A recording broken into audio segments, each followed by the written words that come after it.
Hello students, fundamental of AI subject में आज हम पढ़ने जा रहे हैं नॉलेज रिप्रेजेंटेशन के बारे में।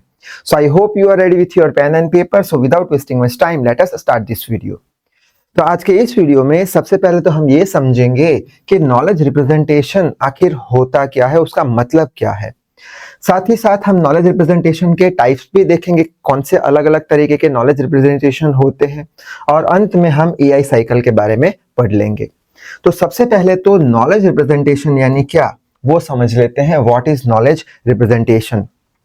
अब जैसे कि हमारे पास एक मशीन है या फिर एक कंप्यूटर है।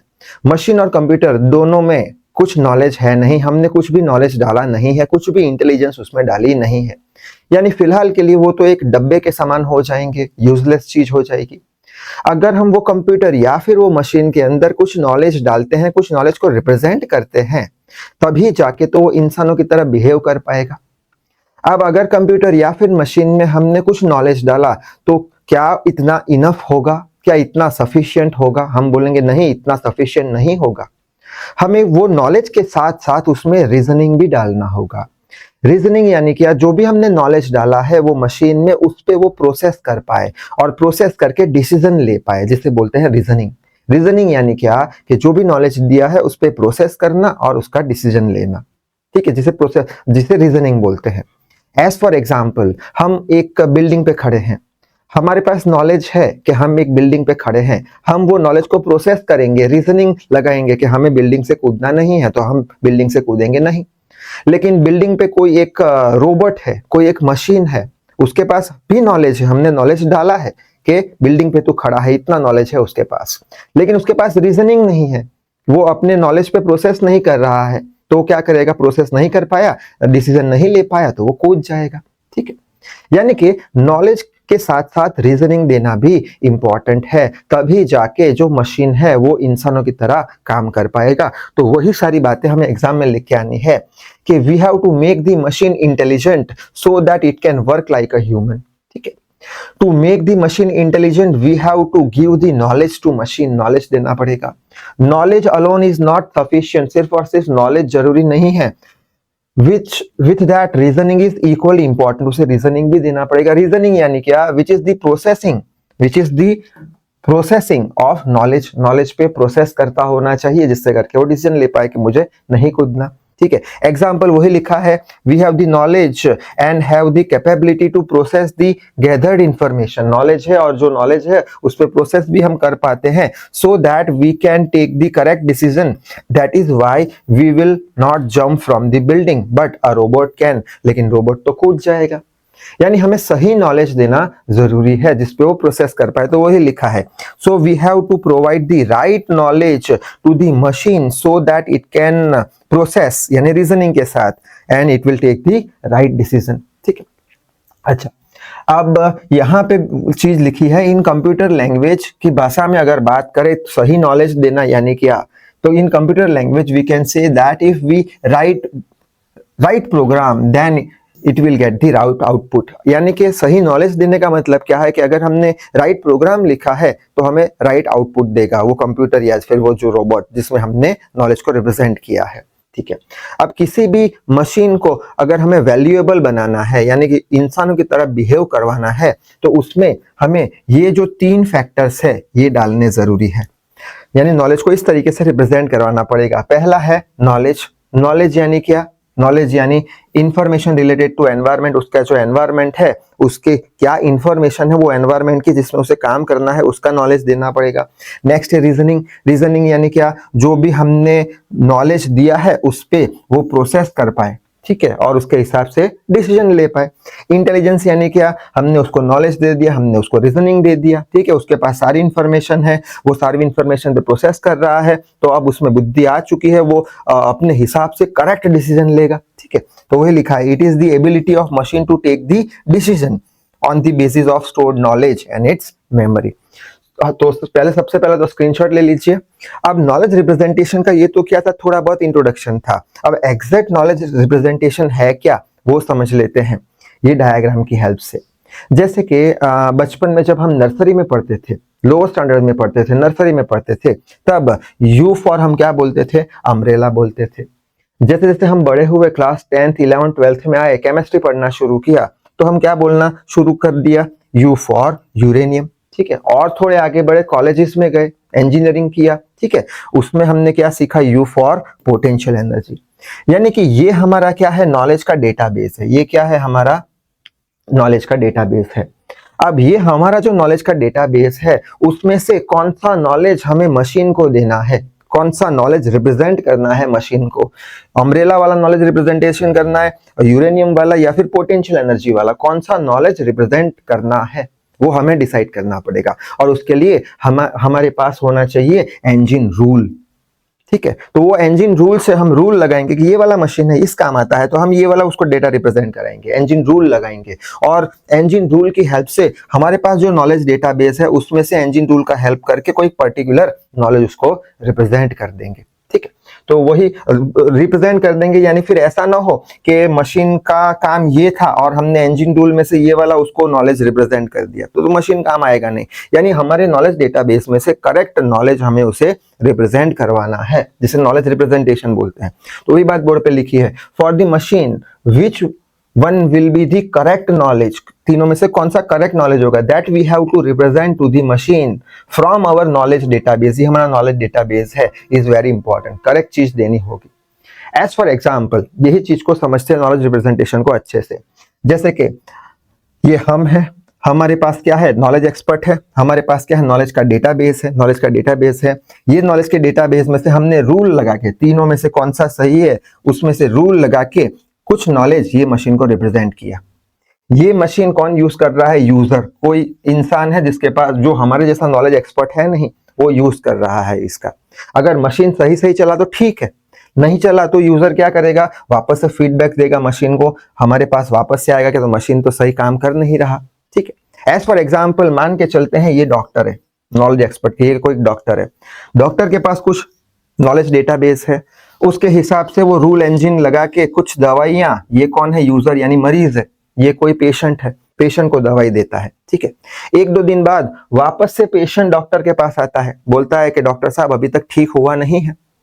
तो इसका मतलब क्या निकला कि डॉक्टर के पास नॉलेज नहीं है, डॉक्टर के नॉलेज के जो डेटाबेस है, नॉलेज का डेटाबेस, उसमें कुछ गड़बड़ी है, उसके पास नॉलेज नहीं है, ठीक है। तो हम बोलेंगे नहीं, डॉक्टर के पास तो नॉलेज है, उसका नॉलेज का डेटाबेस भी बराबर है, लेकिन डॉक्टर का जो रूल इंजन है उसमें उसने कुछ गड़बड़ी कर दी, यानी रूल लगाने में कुछ उसने गड़बड़ी कर दी, यानी एक आध दवा लिखने में वो भूल गया, ठीक है। बाद में वो जो भूल गया था दवाई लिखने की, वो दवाई लिख देगा रूल इंजन के हिसाब से और पेशेंट को दे देगा, तो पेशेंट ठीक हो जाएगा, ठीक है। तो ये हो गया हमारा नॉलेज रिप्रेजेंटेशन। तो वही लिखा है, knowledge expert gives the knowledge, ये knowledge expert gives the knowledge to the machine from its knowledge database पे से by using the rule engine. सही रूल इंजन लगाना जरूरी है, ठीक है, सही रूल इंजन लगाना जरूरी है। नॉलेज का जो डेटाबेस हमारे पास है, लेकिन कौन सा रूल देना है, कौन सा नॉलेज देना है, वो हमें रूल इंजन से डिसाइड करना पड़ेगा, ठीक है। If given knowledge is correct, then from the rule engine machine can process the knowledge correctly and can take the correct decision, ठीक है। but if the rule engine some problem is there, इसमें कुछ problem है, then it cannot take the correct action in decision, यानी यहाँ पे कुछ problem आया तो डिसीजन ले नहीं पाएगा। यानी नॉलेज रिप्रेजेंटेशन का मेन गोल क्या है, जो भी नॉलेज डेटाबेस में हमारे पास नॉलेज है, उसमें से सही नॉलेज हमें रिप्रेजेंट करना है रूल इंजन का यूज करके। तो जल्दी से स्क्रीनशॉट ले लो, शायद से ले लिया होगा। आगे बढ़ लेते हैं। अच्छा, अब हम देख लेते हैं नॉलेज रिप्रेजेंटेशन की डेफिनेशन अलग अलग। पहली डेफिनेशन है, knowledge representation refers to encoding the information about the world, यानी कि हमारे पास जितनी भी दुनिया की इंफॉर्मेशन है, वो इंफॉर्मेशन को हमें एनकोड करवाना है, यानी मशीन को देना है। ये नॉलेज रिप्रेजेंटेशन का मीनिंग है। किसके फॉर्म में, फॉर्मेट के फॉर्म में उसे देना है। That a machine can utilize it to solve the complex problem, जिससे करके जो हमने उसे इंफॉर्मेशन दी, उससे वो कॉम्प्लेक्स प्रॉब्लम को सॉल्व कर पाए। नेक्स्ट डेफिनेशन है, it is the way which describes how we can represent the knowledge into the machine। Knowledge representation एक तरीका है जिससे करके हम जो हमारा मशीन है उसको नॉलेज रिप्रेजेंट करवा पाए। नेक्स्ट है, knowledge representation is not just storing the data into some database. Knowledge representation का मतलब इतना ही नहीं होता कि नॉलेज को स्टोर करवा दो, नहीं, जो भी हमने मशीन को नॉलेज दिया है उससे वो ह्यूमन की तरह बिहेव करे, जो भी मशीन को हमने डेटा दिया है, नॉलेज दिया है, उससे वो सीखे और ह्यूमन की तरह बिहेव करे। नेक्स्ट है कि हमें पता है कि नॉलेज क्या है, पावर है, नॉलेज इज पावर। लेकिन मशीन जो होगा मशीन के लिए जो नॉलेज रिप्रेजेंटेशन है वही सब कुछ है, ठीक है, क्योंकि हम किस तरीके से उसे नॉलेज रिप्रेजेंटेशन दे रहे हैं उसके हिसाब से ही तो काम करेगा। यानी मशीन के लिए क्या है, नॉलेज रिप्रेजेंटेशन सर्वोपरि है, वही सब कुछ है।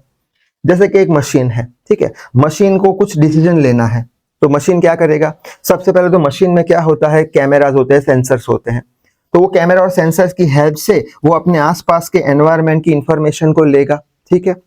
बाद में वो क्या करेगा, जो भी हमने उसे नॉलेज रिप्रेजेंट करवाया है उसको वो लेगा, आसपास सराउंडिंग की इंफॉर्मेशन ले ली, हमने जो नॉलेज उसे दिया है उसको वो भी उसका यूज करने वाला है, बाद में प्रोसेस करेगा, रीजनिंग लेगा और बाद में डिसीजन लेगा, यानी बाद में वो एक्शन करने वाला है, ठीक है। तो स्क्रीनशॉट ले लिया होगा शायद से, और शायद से नॉलेज रिप्रेजेंटेशन का मतलब अब क्लियर हो चुका होगा। अब हम देख लेते हैं नॉलेज रिप्रेजेंटेशन के टाइप्स। तो सबसे पहला टाइप आता है प्रोसीजरल नॉलेज। अब प्रोसीजरल नॉलेज के पास तीन चीजें होती है, पहला होता है रूल्स, स्ट्रेटजीज और प्रोसीजर, और ये तीन चीजों की हेल्प से ये एक पर्टिकुलर टास्क परफॉर्म करता है, ठीक है, और एक पर्टिकुलर डायरेक्शन में काम करता है। तीन चीजों की हेल्प से एक टास्क परफॉर्म करता है पर्टिकुलर डायरेक्शन में। एग्जाम्पल से हम समझने की कोशिश करते हैं, जैसे हो गया ड्राइविंग ऑफ कार। अब ड्राइविंग ऑफ कार में रूल्स लगेंगे। कैसे रूल्स लगेंगे, जब रेड सिग्नल हो तो आगे जाना नहीं है, ठीक है, बम्पर हो तो ब्रेक मारना है, ट्रैफिक में गाड़ी धीरे चलानी है, रूल्स लगेंगे। कुछ स्ट्रेटजीज होगी, ठीक है, स्ट्रेटजीज होगी, यानी कि हमें कब ब्रेक दबाना है, कब गियर को शिफ्ट करना है, वगैरह वगैरह। और कुछ प्रोसीजर होगी कार चलाने की, ठीक है, कि हमेशा राइट साइड पे ही चलानी है या लेफ्ट साइड पे ही चलानी है कार, ठीक है। तो कार ड्राइविंग में ये तीनों चीज का यूज होता है, इसलिए इसे बोलते हैं प्रोसीजरल नॉलेज, ठीक है। नेक्स्ट है डिक्लेरेटिव नॉलेज। अब डिक्लेरेटिव नॉलेज है वो प्रोसीजर में इतना विश्वास नहीं करता, वो ऑब्जेक्ट पे विश्वास करता है। It describes the object rather than the procedure. Procedure पे इतना वो विश्वास नहीं करता, वो ऑब्जेक्ट पे विश्वास करता है। वो ऑब्जेक्ट को भी डिफाइन करता है, साथ ही साथ कंसेप्ट को भी डिफाइन करता है, और फैक्ट्स इंक्लूड्स फैक्ट्स और ऑब्जेक्ट को डिफाइन करता है। यानी ये प्रोसीजर पर डिपेंड नहीं करता, ऑब्जेक्ट पर डिपेंड करता है, फैक्ट पे डिपेंड करता है। As for example, sun rises in the east. Sun क्या हो गया, ऑब्जेक्ट हो गया, तो आ गया ऑब्जेक्ट, ठीक है। राइजेस इन द ईस्ट यानी हमेशा सन कहां से उगेगा, ईस्ट में से उगेगा, यानी वो क्या बताता है, फैक्ट बताता है, हाँ भाई वो वहां से ही उगने वाला है, ठीक है। अच्छा, नेक्स्ट है मैंगोज आर ग्रीन। मैंगोज क्या हो गया, ऑब्जेक्ट हो गया, ऑब्जेक्ट आ गया, ग्रीन हमेशा ग्रीन ही होते हैं वो, यानी फैक्ट बताता है, तो ये हो गया डिक्लेरेटिव नॉलेज। नेक्स्ट नॉलेज आता है मेटा नॉलेज। मेटा नॉलेज है वो कोई अलग ही नॉलेज का नॉलेज है, मेटा नॉलेज है वो कोई अलग ही नॉलेज का नॉलेज है, वही लिखा है। It is the knowledge about the other type of knowledge, कोई अलग ही तरीके का नॉलेज है।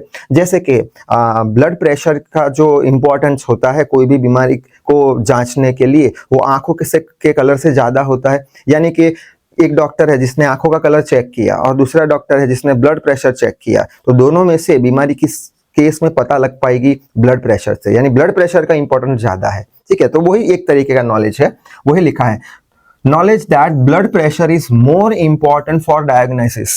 यानी ब्लड प्रेशर ज्यादा इंपॉर्टेंट है कि किसी भी बीमारी का डायग्नोसिस यानी पता लगाने के लिए, रादर देन दी आई कलर, आंख के कलर से, ठीक है। नेक्स्ट है ह्यूरिस्टिक नॉलेज। ह्यूरिस्टिक्स नॉलेज यानी क्या, ह्यूरिस्टिक्स नॉलेज जो है वो एक दिमाग का शॉर्टकट है। It is the mental shortcut to allow to solve the problem. Mental shortcut लगाएंगे जिससे करके प्रॉब्लम सॉल्व हो जाएगा और उससे जजमेंट भी ले पाएंगे और उसकी एफिशिएंसी भी ज्यादा होगी।